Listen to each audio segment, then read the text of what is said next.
So the mission here this morning is to fly this newly serviced P-40 Kittyhawk at Gatineau Airport. Mac Potter Aircraft Collection, Vintage Wings of Canada. And I'm the privileged guy who gets to do this, for which I'm very thankful. And it's time to climb in and go. I like to put my parachute on outside the airplane. And that way there's absolutely no confusion about straps.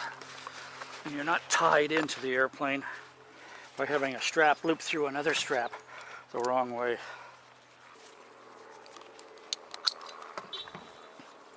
Probably can't see any of this, which is just as well considering the straps I'm pulling. Don't call them crotch straps for nothing. All right.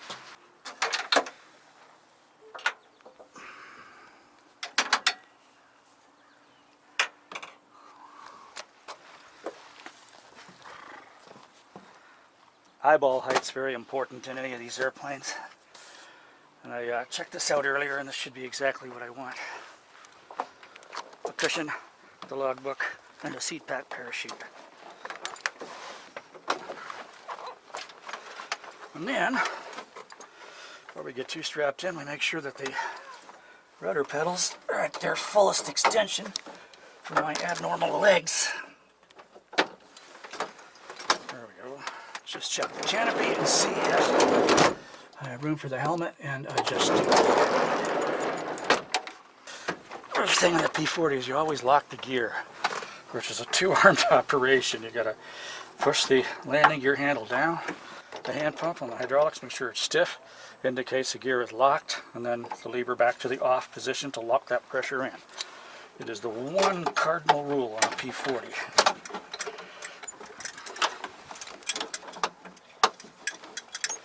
A lot of World War II pictures of P-40s by the side of the runway on their belly. I'd rather not join that rank.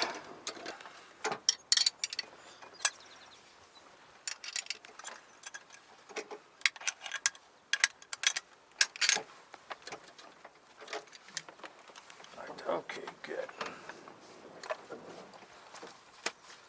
Oh, this feels good. Haven't been in a P-40 since last year. Right, so controls are free, landing gear selected down, hand pump until firm, and then back to off. It is. Flaps are extended already, so we're in the pre-start check. Brakes, it's kind of old-fashioned, the brakes on this. The toe brakes, you kind of pump them up like an old Volkswagen. Battery switch is going on. Generator as well, going on. Landing light test.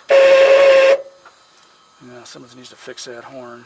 And the coolant light right there is good. It also turns on the fuel low pressure light. And I should have checked that. The landing gear warning also works, that light. Trim. Definitely right rudder trim, 2 units. And takeoff. Throttle for start, up a bit. Mixture and idle cutoff, perhaps full fine. Fuel going to the front wing tank. Generator line circuit breaker is in. Propeller circuit breaker is in. It's got an electric prop, this thing. Propeller selector switch is auto. Carb air. I'm going to fly with it cold today, but all selections do work. Okay. Shutter. The shutter's working okay there? Yeah. Thank you. Shutters and ground cooling, which is wide open. Start procedure. So we are in idle cutoff. So fuel boost pump is going on. Mags are on both. Hand primer.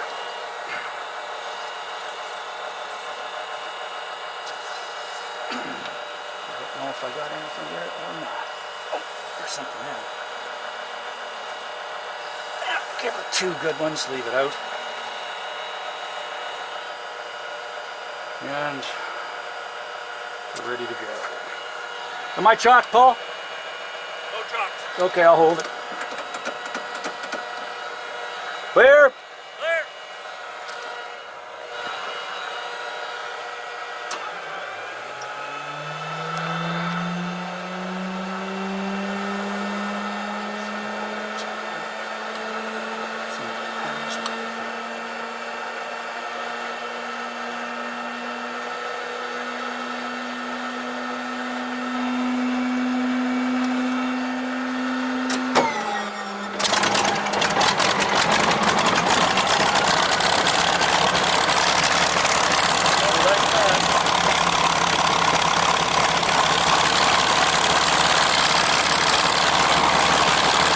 Now that the Allison V-12 has roared into life, I'll add some voiceover. The 1710 loves to start and rarely lets us down hot or cold.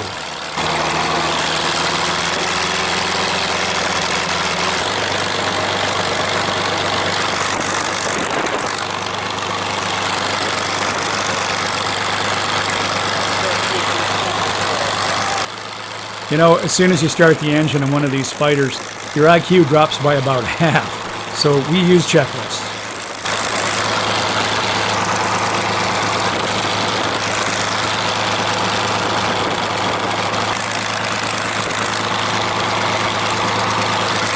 The P-40 is easy to taxi. It has rudder pedal steering, toe brakes, it's not light in the tail like a Spitfire, and if you push one brake, the tail wheel free caster's a lot like a Citabria.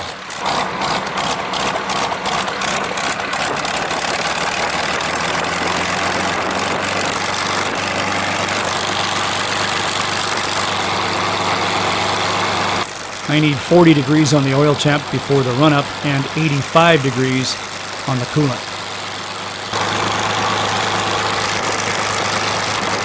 Fueled a rear wing tank because we have no fuselage tank. Mixture to auto rich. Carb air cold. And canopy to a less windy position. Then it's pump up the brakes, stick back, and open up to 2200 RPM.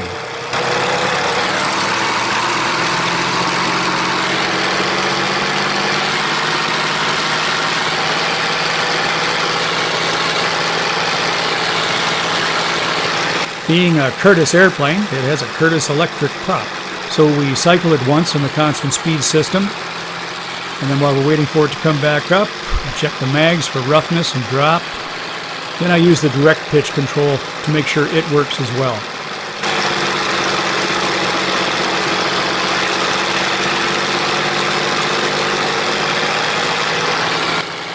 Ammeter, it must work if you want your prop to work. And then a low idle check. We like to keep this whole run-up as short as possible because these big V-12s generate a lot of heat and we might have a fair way to taxi.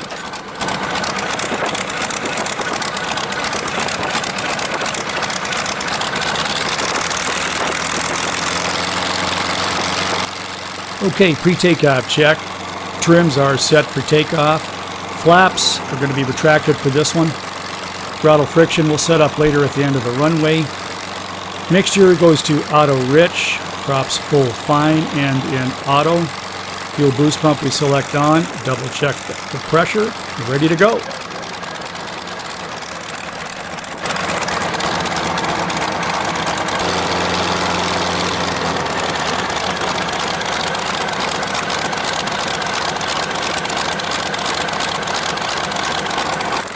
In the fighters, we don't have any special priority in Gatineau, and we do have to fit in with everyone else. Sometimes that's difficult with the training aircraft, but they've got a right to be here too. And in that 150 in front of me, there's a little girl half asleep in the seat. I think it's kind of amusing, and I laugh and I wave to the guy.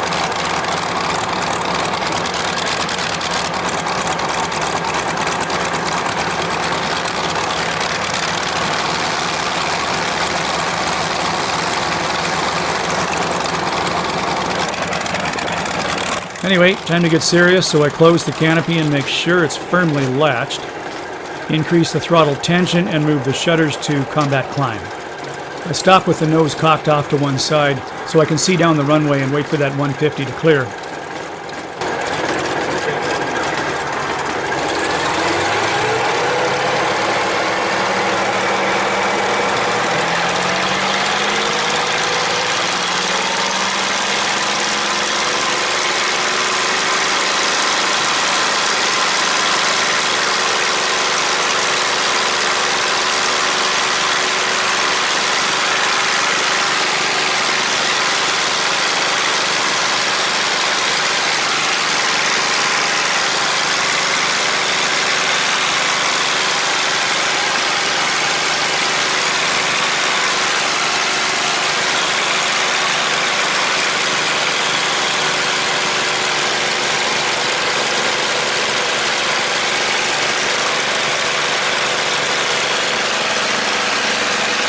So there were a lot of things happening there. Let's run that whole takeoff all over again with voiceover. First thing is line up and get the tail wheel straight. Get your right foot ready and pre-position the aileron right for torque. The stick is back, although it doesn't really look like it in the video. But we smoothly advance the power to 45 inches of manifold pressure. Keep it straight. The tail comes off the ground all by itself due to the power of the engine, but we don't let it rise too high, and we just let the aircraft fly off. Hit the brakes to stop the wheels, left hand pulls the gear lever up, and my pinky finger on the stick activates the hydraulic pump for the gear. The gear comes up in an uneven fashion and turns sideways, so there's some pretty significant yaw effects, which we just live with, while we bring the power back to 35 inches of manifold pressure and 2,500 RPM. Then take stock, check the engine, look for other traffic.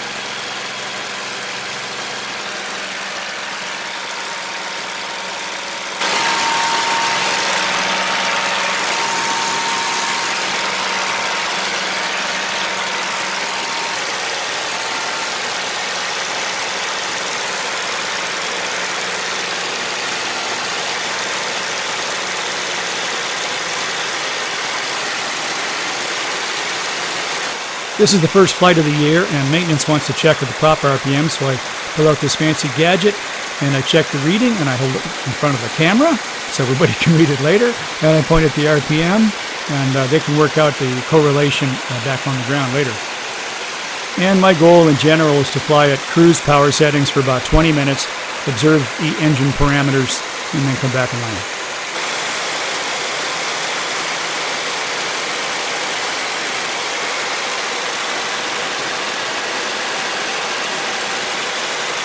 Of course, just because we're at a cruise power setting does not mean we have to fly straight and level. That would be a waste.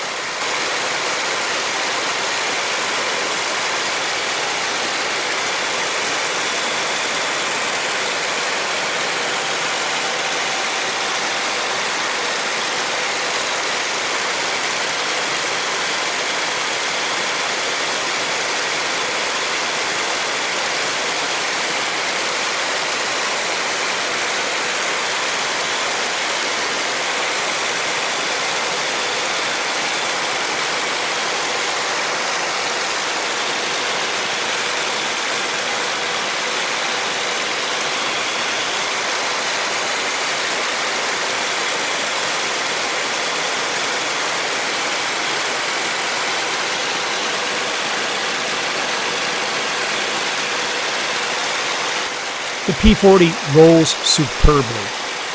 You can bury the stick in your leg with one hand, and when you do, something really happens. The roll rate is higher than the Spitfire, higher than the Hurricane, and much higher than the Mustang. It's not a Pitts, it's not an extra, but it is fun.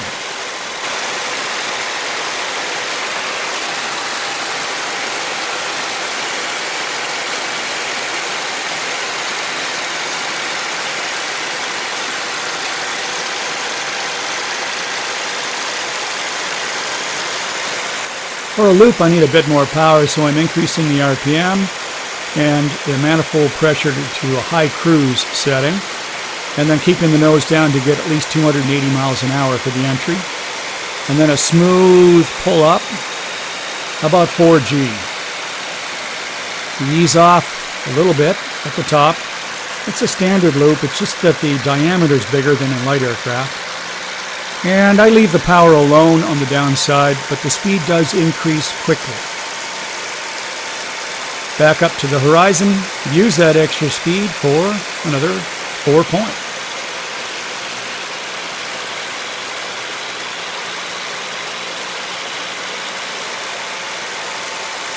And then it's fun making a left turn with a right roll.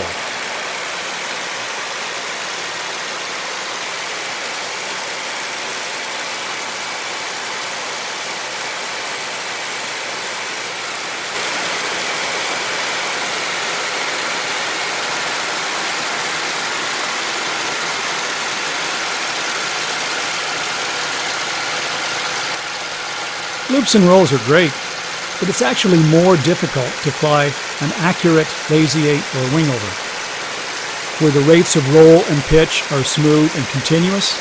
You come up through the horizon each time, wings level, drop the nose down through the horizon at the 90-degree point with 90 degrees angle of bank, and then up the other way again. And all the time you try and keep the ball in the center, smooth, coordinated, and even. It's very good training and tells the pilot a lot about the characteristics of the aircraft.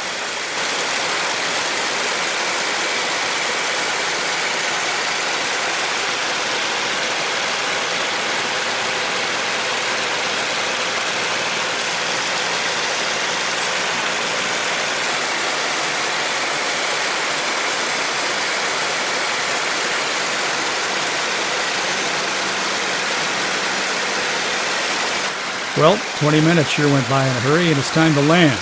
Left hand moves the gear lever down, right pinky finger activates the hydraulic pump, and this being an N model P-40, we have no gauge, so we look over at the little pins, which you can see in the picture, and they extend up out of the wing to tell us that the gear is moving. Then we swap hands and check the hand hydraulic pump to make sure we got full pressure. Move the lever back to the op position to trap the pressure, and now the gear is extended. Even though I don't really want to put the gear down way up here, I'd rather do a fighter brake, but it's just not an option today with all the training traffic in the circuit.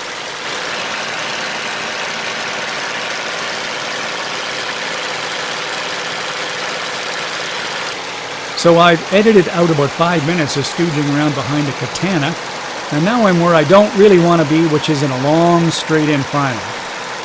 In a prop fighter, as soon as the speed gets back, you can't see forward. My helmet cam is 2 inches higher than my eyeballs and has a much better view.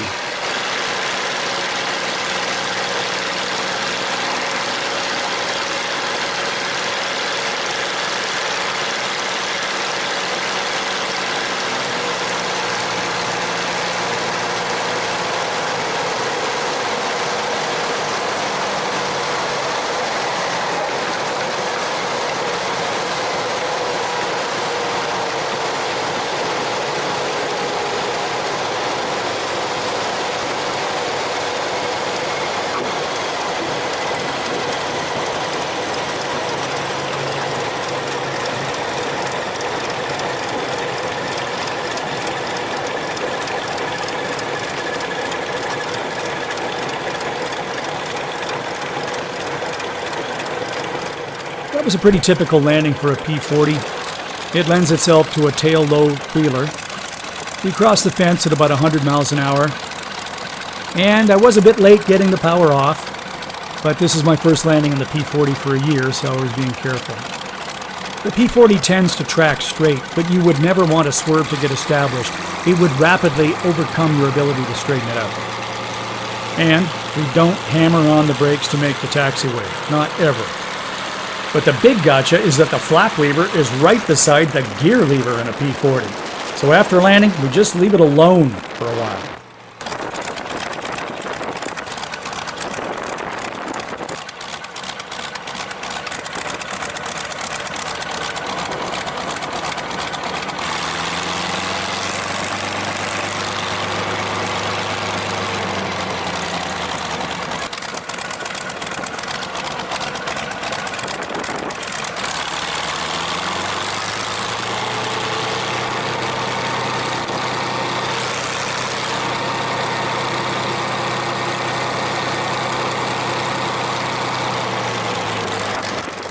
The shutdown check is pretty simple in a P-40.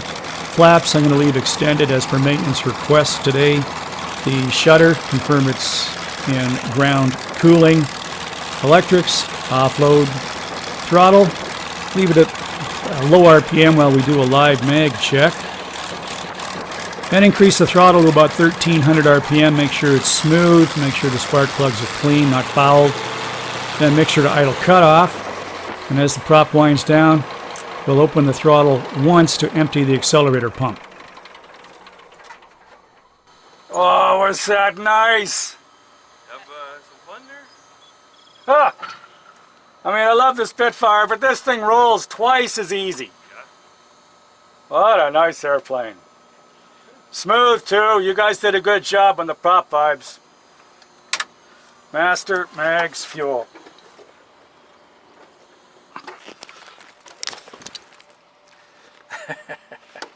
I just love getting helmet hair in one of these great airplanes.